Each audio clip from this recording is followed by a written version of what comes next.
আসসালামাইকুম ভিউয়ার্স বন্ধুরা, আশা করি ভালো আছেন। আমি হলাম রাঙামাটি জেলার ছেলে। বর্তমানে আমি যেখানে দাঁড়িয়ে আছি, দেখতে পাচ্ছেন ভিডিওর মাধ্যমে, আমি পানির পাশে দাঁড়িয়ে আছি।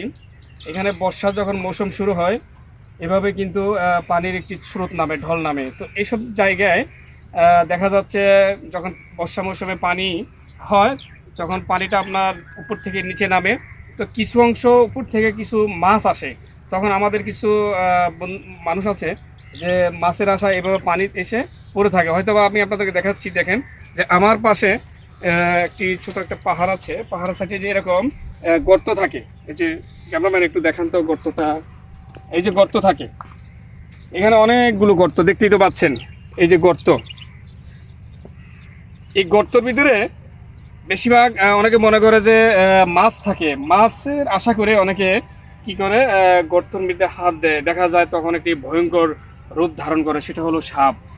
তো এই গাথার ভিতরে যদি সাপ থাকে, কোনো কারণে মাছের আশা মনে করে গাথা যদি হাত দেয়, তাহলে সেই সাপটা যদি কোনো কারণে সবল মারে, তাহলে মৃত্যু অনিবার্য।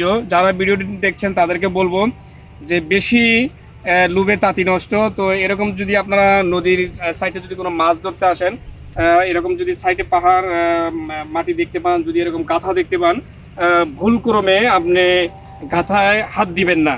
কারণ সাপ থাকতে পারে, সাপ একেবারেই থাকতে পারে। কোনো কারণে আপনার যদি ভুলক্রমে হাত দিয়ে ফেলেন আর যদি সাপ থাকে, তাহলে মৃত্যু অনিবার্য। তাই যারা ভিডিওটি দেখছেন, এটা একটা সতর্কমূলক একটি ভিডিও। তো ভিডিওটি যদি ভালো লাগে, অবশ্যই আমার আইডির পাশে যে ফলো বাটনটা আছে সেটা টাচ করে পাশে থাকবেন। সুন্দর একটি কমেন্ট করে যাবেন ভিডিও দেখার পরে। সবাই ভালো থাকবেন, আল্লাহ হাফেজ।